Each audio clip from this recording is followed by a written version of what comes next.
Hello, welcome back to my channel. My name's Becky, I'm an artist from the UK, and this is the first in my folklore series. I've always been a huge fan of folklore and fairy tales and wanted to dig into some of my local folklore, and thought it would be fun to make a piece of artwork for each of the stories I look into.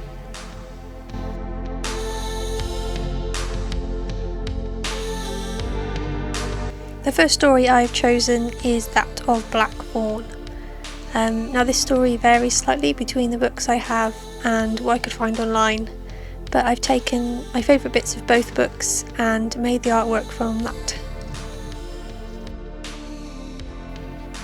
The story takes place between Kington and Hereford itself and mentions Herefordshire Court, which is still around, and this story is thought to have inspired Sir Arthur Conan Doyle to write Hound of the Baskerville.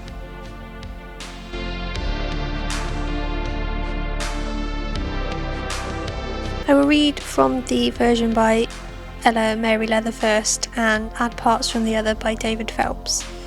I got both these books really easily. You can find them both on Amazon. There's loads of different versions for different areas of the UK.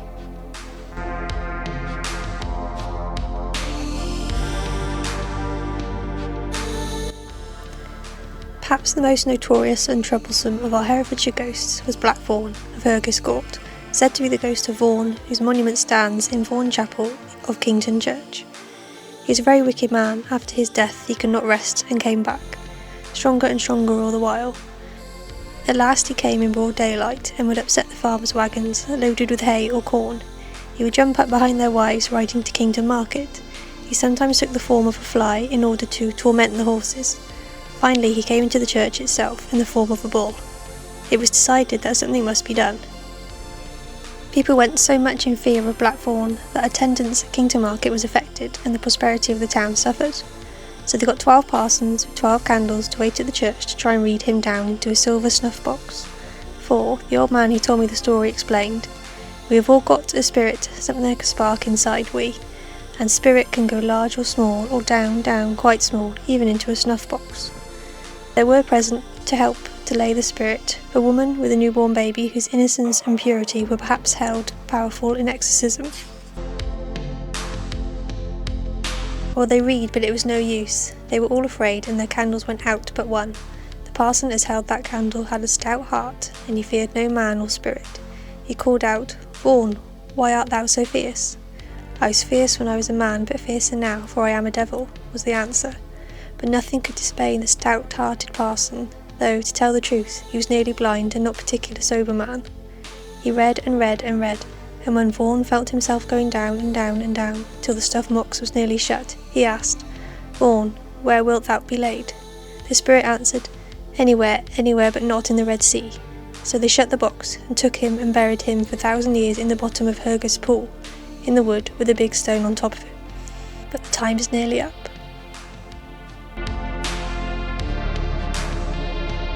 So that gives a quick overview of the story.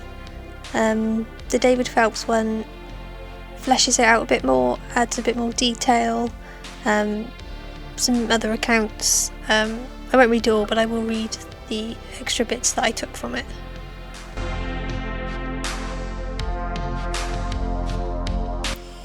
This version goes into him being a dog more, which is what I really liked from the story. So I'll just read little bits and bobs from it.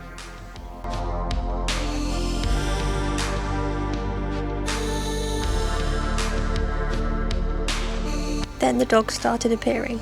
A big black dog. First it was just something people caught at the side of their eye. When you turned it was gone, and you almost forgotten you'd seen it. Then the sheep started dying, not dropping dead in the act of God sort of way, but in their throats torn out in a devilish way. Not eaten like a wolf would do, but left covered in flies on the hillside for a warning. People started remembering. Thomas Vaughan, didn't he always have a huge black mastiff by his side? We always called it his familiar.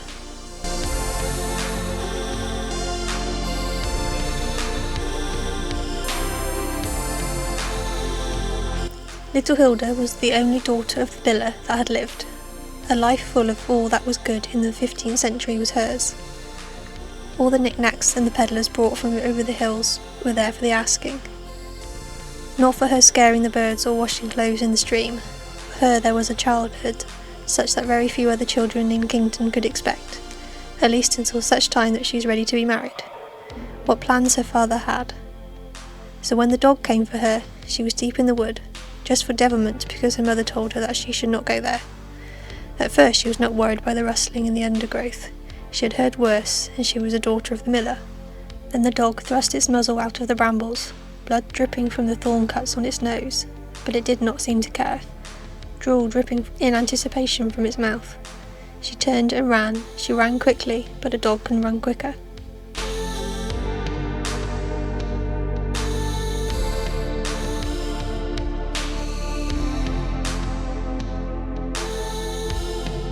So the 12 canons of Hereford were dispatched to fight this thing. In the dark of the night they assembled in the great hall of Herefordshire Court, drew a circle and stood inside it with books and lighted candles. They prayed that the dog would appear, and perhaps some prayed it would not. The spirit was not used to being called, but he came. The priest heard the great oak doors of the outer wall broken open in a way that no man could do. They heard the scratch of claws on the stone floor coming closer. The door of the hall flew open, and there was a big black dog, its great red tongue lying out of its great mouth, the teeth glinting in the candlelight. The black hair of its body stood out, making it look twice the size it was, and it was big enough already.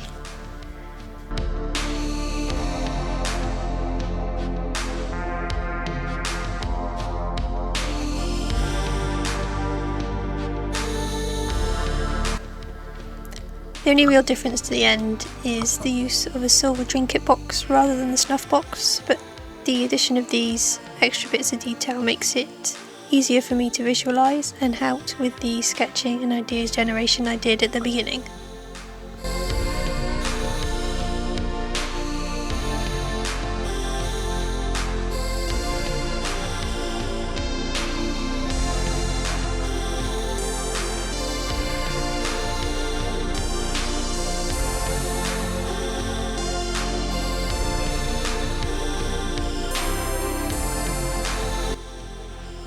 There is a lot of folklore surrounding black dogs though. They have a connection to the devil, like in this story, and the black shuck that roams the countryside of East Anglia. But they also can be a guardian, like the Gert dog of Somerset, which is said to guide lost travellers back to safety and act as a protector.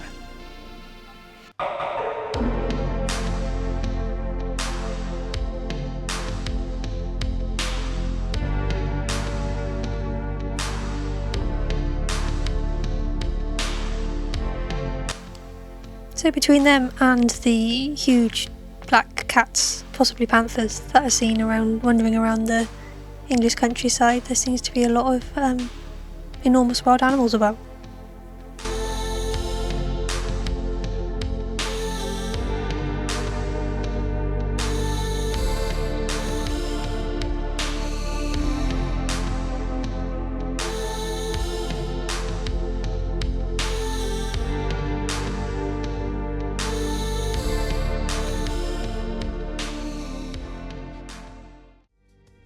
I really enjoyed making these pieces, whilst they are both still well within my comfort zone, being dogs. They do take me back to the work I was making in college 100 or so years ago. I was looking at a lot of fairy tales, especially the original versions, which tend to be a lot gorier than they are now. But if this kind of thing is interesting to you, seek out the original stories and the origins behind them. It's absolutely fascinating.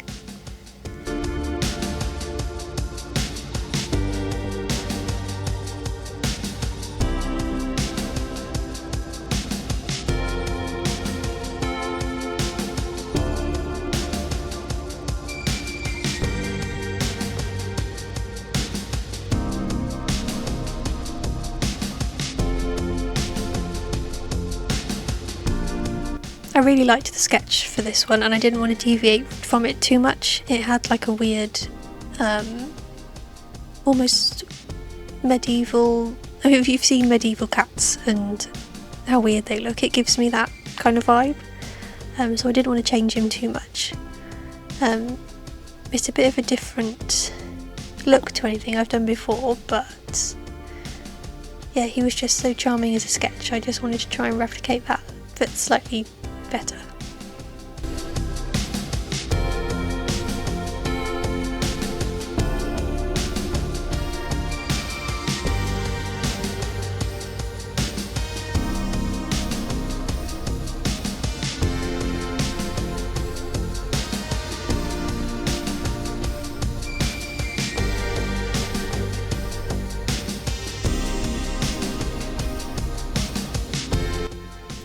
From the quote I wrote on the back, this is the part of the story where they are praying for him to arrive so they can shrink him down. So his form's a dog at that point, so he did start out as a dog, but when he says I'm fiercer still, or fiercer now as a devil, I wanted to give him some devil horns. But now he just looks like a weird dog bull thing, which is still fine because he's a bull at some point in the story, but I know he wasn't what I was going for, but I do like the fact that he's wonky and, as I say, gives off this weird medieval I don't know what a dog looks like kind of vibe, which yeah, fits with the theme, I suppose.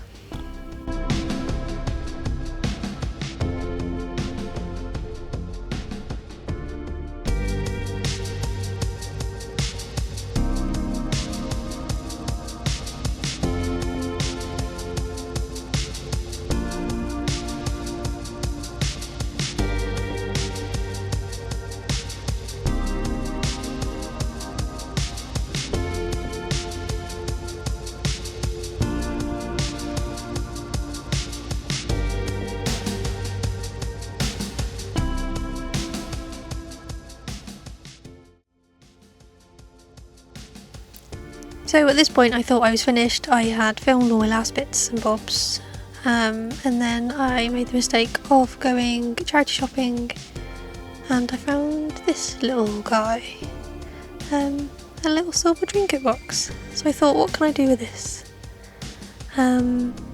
So foolishly I decided I should try and felt a tiny little demon dog to go inside.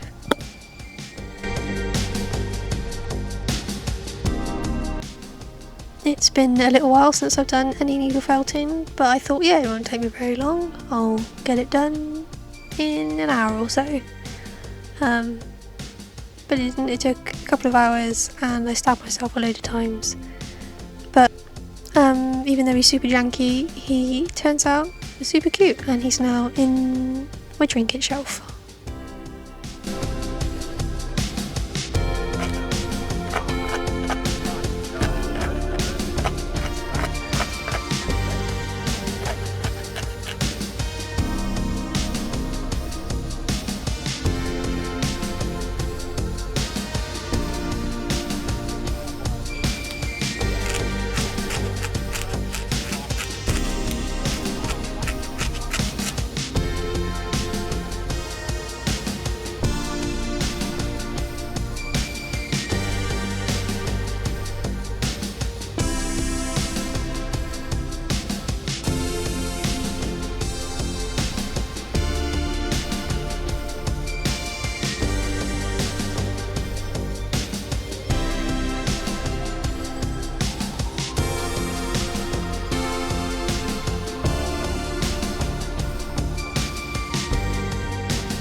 Look at him, just a little precious little demon boy.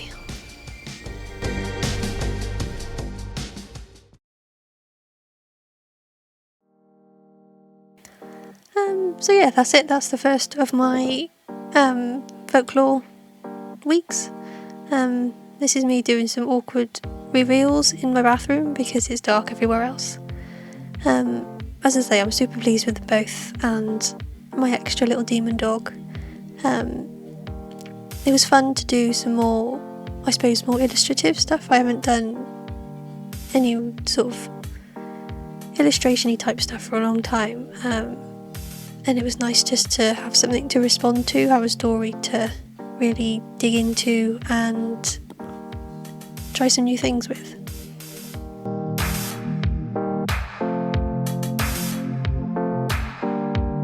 Thank you if you made it all the way to the end. I do really appreciate it, and hopefully you'll be around for the next instalment of Folklore Week. And hopefully I'll see you then. Bye.